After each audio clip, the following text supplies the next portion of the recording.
de la Santé, Monsieur le représentant adjoint de l'UNFPA, Madame la conseillère genre du ministère de la Promotion du genre, de l'Information et de la Solidarité, Mesdames, Messieurs les directeurs et chefs de service, Mesdames, Messieurs les représentants des agences du système des Nations Unies en Union des Comores, distingués invités. Après le table ronde qui a eu lieu à l'hôtel Itsandra le 29 octobre 2024 sur la mobilisation des ressources pour la pérennisation des cliniques mobiles, le bureau d'études COIS a continué l'étude dans le cadre d'investissement pour le financement des cliniques mobiles. Aujourd'hui, nous sommes réunis pour examiner ce document, apporter nos contributions en vue de sa finalisation. Notre atelier se déroulera selon l'agenda suivant.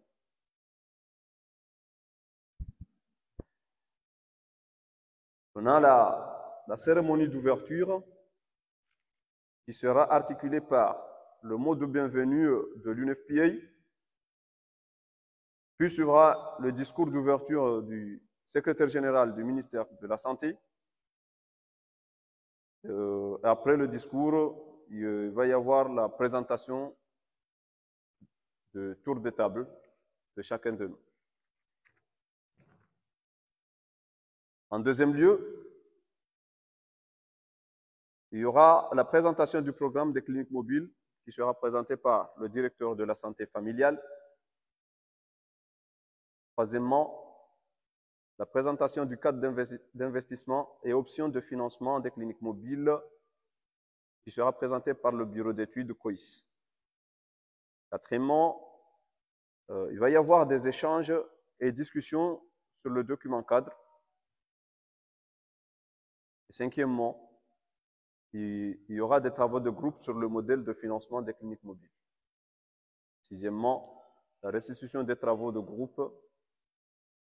Et enfin, la clôture. Maintenant, à présent, nous allons inviter le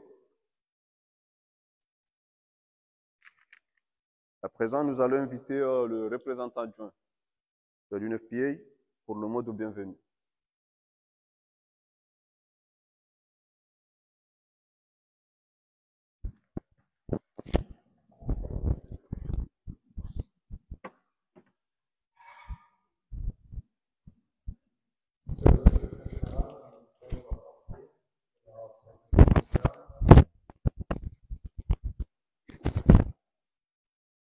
Chers partenaires du cabinet COIS, Mesdames et Messieurs les directeurs des institutions étatiques, chers collègues du système des Nations Unies, distingués invités en vos rangs et qualités respectives, bonjour. Je voudrais, au nom du Fonds des Nations Unies pour la population, vous remercier d'avoir répondu à l'invitation à cet atelier d'échange sur les cadres d'investissement et de développement du modèle de financement durable pour les cliniques mobiles aux Comores. Nos rencontres bilatérales que nous avons organisées en prélude à cet atelier de ce matin ont démontré en tout cas des services intégrés de santé et de protection des populations des zones enclavées.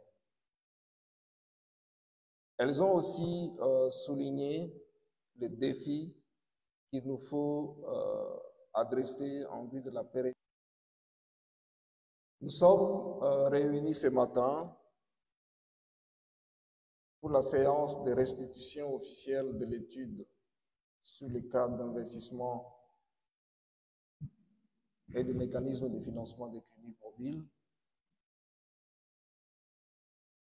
Je voudrais saisir cette occasion pour remercier le cabinet COIS pour son soutien technique dans la réalisation de cette étude et dans la restitution officielle qui sera faite tout à l'heure. Nos collègues du cabinet COIS auront l'opportunité de se présenter tout à l'heure, mais je voudrais mentionner que le choix de partenariat avec COIS nous a été suggéré par notre bureau régional, partant des nombreux projets que le cabinet a réalisés pour soutenir la mobilisation des ressources des institutions dans divers contextes, notamment ici en Afrique. Et nous sommes partis des exemples réussis de mobilisation de ressources au Kenya pour voir dans quelle mesure les programmes de cliniques mobiles que nous développons ici pourraient aussi bénéficier de cet appui. Le constat étant que les ressources mobilisées pour le programme de clinique mobile ont jusqu'à présent été de très courte durée, 12 mois, parfois même moins de 12 mois. Et pourtant, il y a eu quand même des réalisations importantes qu'on a notées, que les partenaires, en tout cas, nous ont signalées à travers nos rapports annuels que nous avons publiés. Et donc, ceci s'est présenté finalement comme une bonne pratique qui nécessite d'être soutenue, surtout en considérant le témoignage des bénéficiaires qui ont accédé au service. Et donc, ça nous a encouragés d'aller dans la réflexion sur le financement durable des cliniques mobiles. Donc, une véritable innovation dans l'amélioration de l'accès aux soins. Les cliniques mobiles répondent réellement aux besoins des populations les plus vulnérables, notamment les femmes en milieu rural, où les services de santé sont souvent inaccessibles. En supprimant les barrières géographiques et financières, les cliniques permettent aux femmes et aux jeunes filles de bénéficier d'un accompagnement médical essentiel et de qualité, sans contrainte de distance ni de coût. Cependant, il y a des risques et des défis liés au financement qui demeurent. Et UNEPA reste engagé aux côtés du gouvernement pour renforcer nos expertises dans la mobilisation des ressources et en recherchant des solutions innovantes. Le cabinet COIS fera la présentation de l'étude tout à l'heure. Nous serons appelés à apporter nos contributions pendant les échanges afin de nous permettre de disposer des pistes d'orientation technique sur le court, moyen et long terme. Je voudrais terminer mon propos en réaffirmant donc le soutien de UNEPA à cette initiative.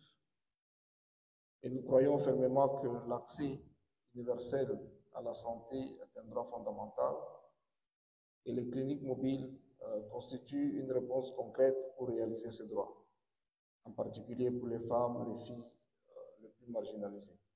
Je tiens donc à remercier le ministère de la Santé pour son leadership et son engagement dans cette démarche. Et je remercie également les partenaires techniques et financiers qui nous accompagnent déjà dans cette initiative. Il y en a nombreux, le Japon, l'AFG, qu'on a rencontré, qui n'est pas là ce matin, la France. En tout cas, tous sont disposés à cheminer avec nous dans cette réflexion sur le financement durable des cliniques mobiles. Je vous remercie.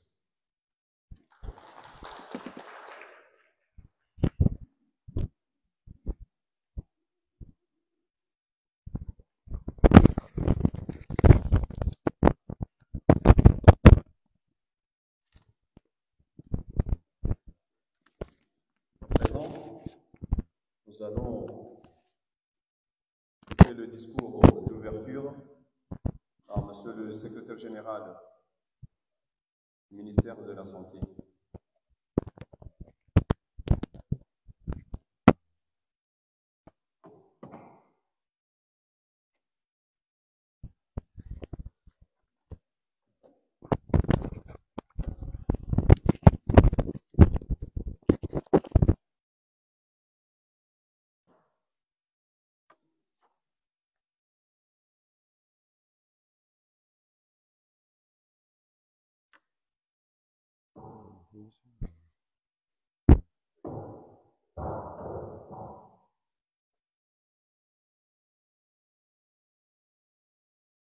Mesdames et messieurs les responsables de la santé de l'Union des Comores, monsieur le directeur général de la santé, monsieur le directeur général de la planification, mesdames et messieurs les représentants du système des Nations Unies et des organisations internationales et nationales, chers collègues et partenaires du domaine de la santé, distingués invités. Assalamu alaikum. C'est pour moi un honneur et un immense plaisir d'être avec vous, partenaires techniques et financiers du système de santé aux Comores, à l'atelier national de validation du cadre d'investissement sur les cliniques mobiles pour l'offre de santé et de développement d'un modèle de financement basé sur les résultats aux Comores. Le ministère de la Protection sociale, en partenariat avec les Fonds des Nations Unies pour la population, organise cette réunion.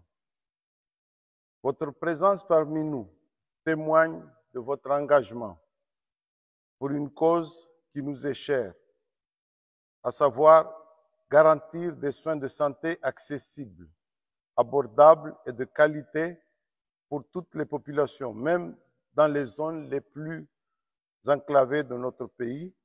De ce fait, je tiens à vous adresser mes sincères remerciements pour votre participation à cet important atelier qui se veut avant tout un cadre de concertation et de dialogue entre responsables, partenaires sur l'importante question du mécanisme de financement pour la pérennisation des cliniques mobiles aux Comores. Mesdames et messieurs, cet atelier s'inscrit en droite ligne avec la table ronde pour la mobilisation des ressources aux fins de la pérennisation, la durabilité et la mise à l'échelle de l'offre de services de santé de la reproduction à travers les cliniques mobiles et grâce à un modèle de financement basé sur les résultats en Union des Comores, organisé le mois d'octobre 2024. Comme vous le savez, le gouvernement de l'Union des Comores, à travers le ministère de la Santé